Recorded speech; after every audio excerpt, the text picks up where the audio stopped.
Agora vamos resolver o exercício 2.105 do polígrafo. O tanque mostrado na figura E205 abaixo é acelerado para a direita. Calcule a aceleração AX necessária para que a superfície livre toque no ponto A. Encontre também a pressão em B se a largura é 1 metro. Este está falando da largura do tanque, que é perpendicular à superfície do papel, neste caso. Considere a massa específica, sendo o da água, né? 1000 kg por metro cúbico, e a gravidade padrão, a aceleração, 9,81 metros por segundo quadrado. E como estamos vendo aqui na figura, é um recipiente que está aberto à atmosfera. Aqui tem uma saída, um respiradouro, e parte do recipiente está coberta com água. O recipiente está em uma altura, 1,2 metros, e parte de 1 metro está coberta com água. De repente, o recipiente começa a ser acelerado linearmente para a direita. Então, essa seria a minha aceleração x em coordenadas cartesianas. E, inicialmente, óbvio que a água vai ter um movimento aleatório quando ele começa a acelerar, mas passado esse certo tempo de movimento aleatório, movimento transiente, quando chegar no movimento permanente, a posição da superfície da água vai ter esta aqui, vai ser esta que está mostrada na figura 2, no estado final. Então, vai ter um triângulo aqui em formato de triângulo, né, inclinado a um ângulo alfa. E esse ângulo alfa, ele tem dois pontos, o A, que continua sendo o mesmo, o inicial, mas aqui tem outro ponto D'. Então, esse ponto D inicial vai se deslocar a uma distância x quando o corpo adquirir essa aceleração. E lembrando também que o fundo do recipiente tem um comprimento de 2 metros, tanto no início quanto no fim. Tá? Então, os dados de entrada são a massa específica e a gravidade. São dados que podem ser obtidos daquilo enunciado do problema. E os dados de saída, que são os dados que está pedindo o problema, que neste caso é a aceleração linear em x e a pressão no fundo. Como tinha falado na aula teórica, nós vamos usar a equação do campo de pressão em sistema de coordenadas lineares, tá? Um sistema de coordenadas cartesianas, tá? Que é este aqui, dp, que tem a massa específica e as acelerações tanto em x quanto em z. Obviamente daqui vamos cancelar o a de z porque o movimento do corpo é apenas na horizontal, então ele não contém a aceleração na vertical. Eu vou tomar dois pontos para referência. Meus pontos para referência, eles são o A e o D'. Então, eu vou desenvolver a equação do campo de pressão entre esses dois pontos. Então, seria PdA menos PD' igual. Esta aqui continua do mesmo jeito. E dx que eu vou trabalhar. Observe que eu vou trabalhar dp, eu vou trabalhar dx e eu vou trabalhar dz. Isso que vai mudar aqui. Tá? Dx mudou, e não é mais, ele é expandido entre esses pontos A e D, que eu vou tomar como referência. Por que eu tomei os pontos A e D como referência?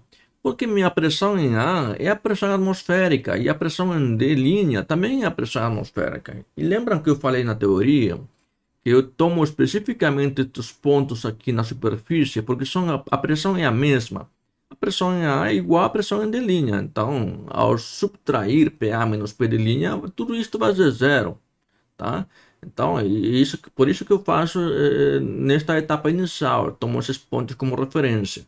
Até porque eliminando estas duas pressões, as acelerações ficam sozinhas e eu consigo trabalhar com a aceleração, que é a primeira pergunta do problema.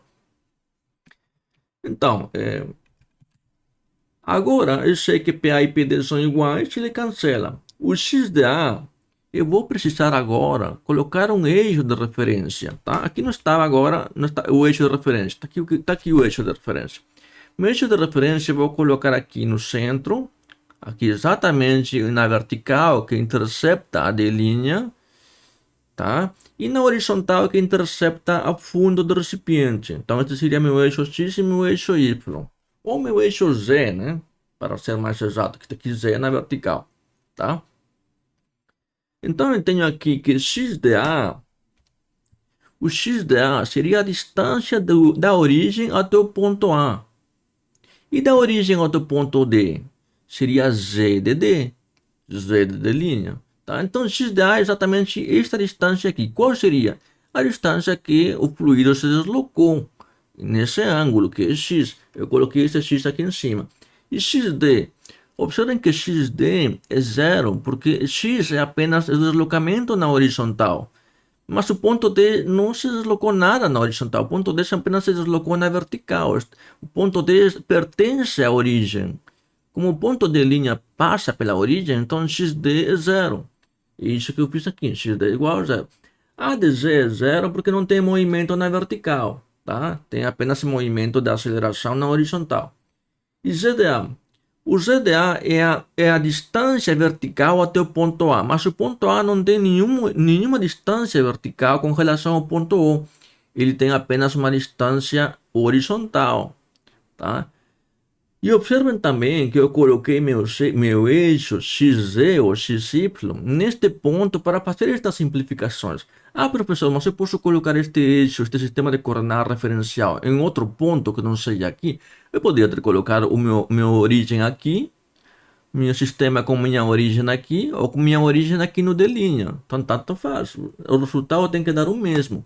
Eu coloquei aqui meu sistema referencial com a origem aqui, com a vertical interceptando D', porque me parecia mais simples de resolver o problema. Mas você é livre de colocar seu sistema referencial XZ em qualquer ponto, tá? Em qualquer ponto, no ponto que você quiser.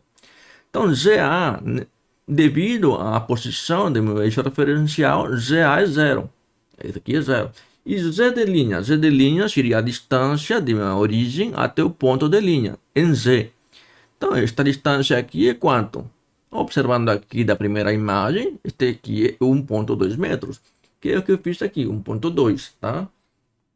Continuando. Então, este aqui virou zero, aqui virou zero, zero, zero, e aqui ficou menos ρ A de x vezes x, que é o que ficou, menos ρ G vezes menos 1,2, que é o que ficou. Reorganizando, observa que aqui o termo da massa específica ele pertence a ambos os termos, então ele pode ser eliminado do sistema, ele pode ser eliminado da equação.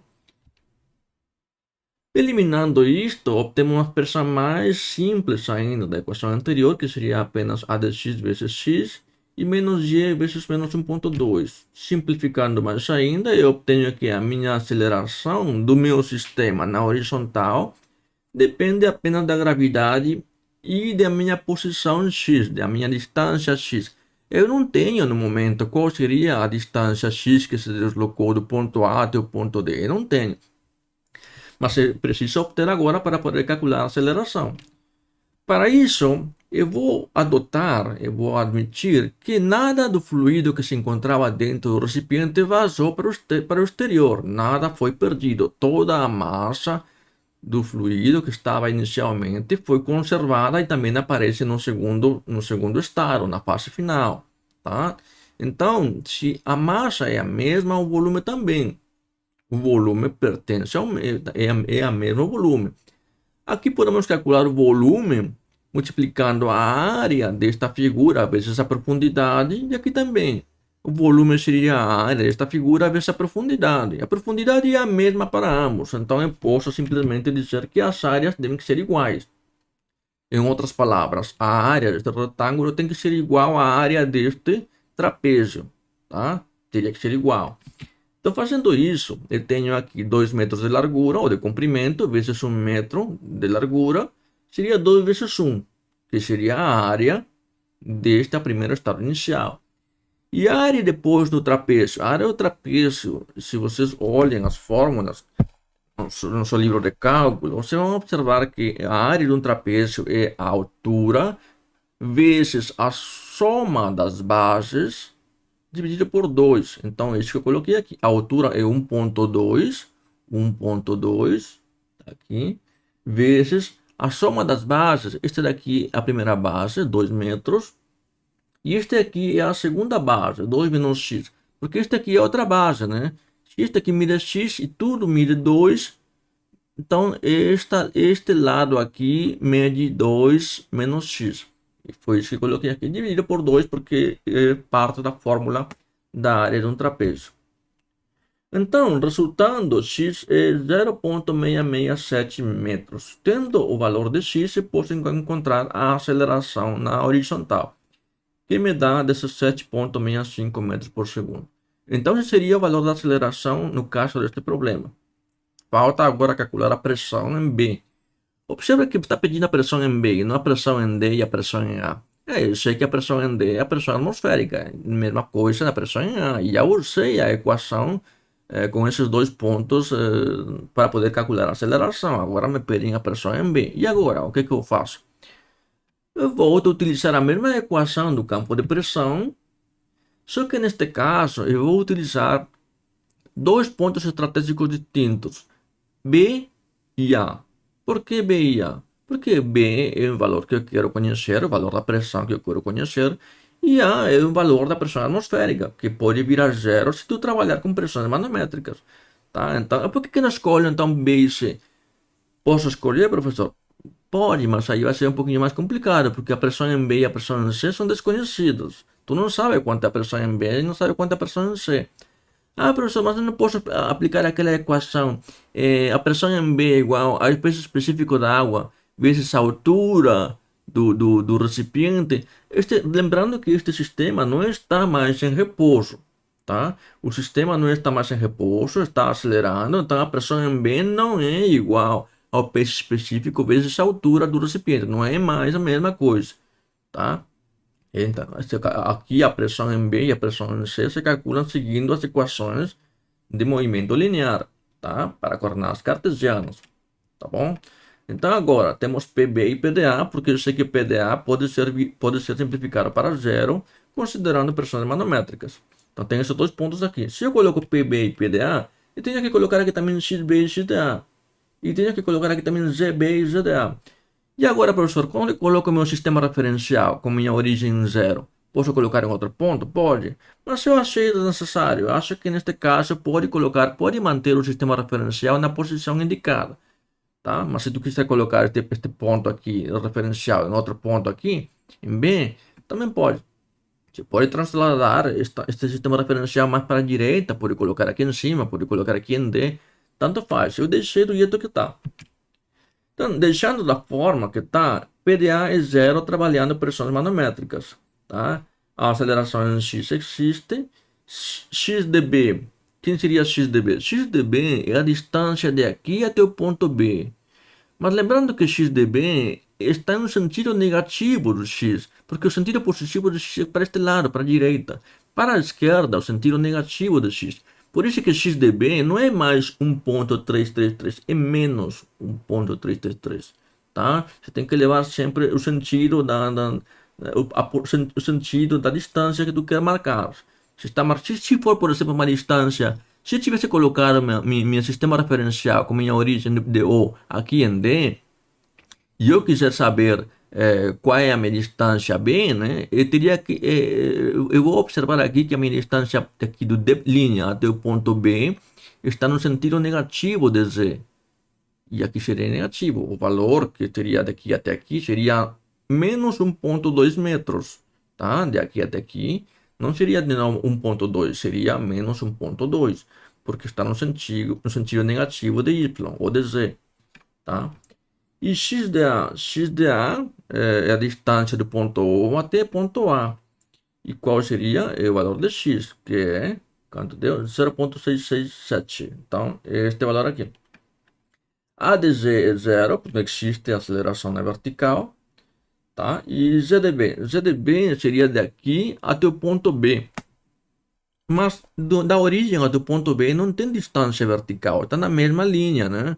Está na mesma linha de ação. Então, o Z de B, na verdade, não existe. É zero, tá? E o ZdA?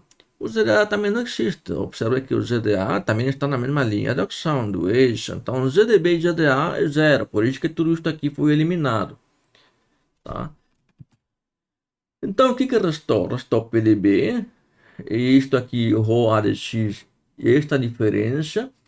E aqui, que isto aqui é zero, zero vezes qualquer termo que tenha sobrado deste lado, ficou zero também. Então, este termo não aparece mais, tá? Aqui sumiu. Então fica apenas o que está aqui do lado esquerdo, menos 1.333 e 0.667.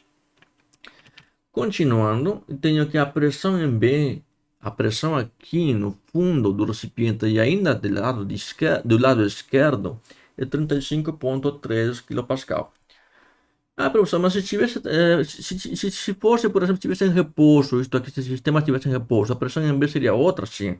Faça o teste para você ver quanto que seria a pressão em B se este sistema estivesse em repouso. Não vai dar 35.3, tá? Faça o teste para você ver quanto seria PB. Multiplica o peso específico da água, que é 9.810 newtons por metro cúbico, vezes 1.2 e ver se esse valor vai te dar igual a este aqui. Não vai dar igual. Isso porque agora o sistema está acelerando, tá bom?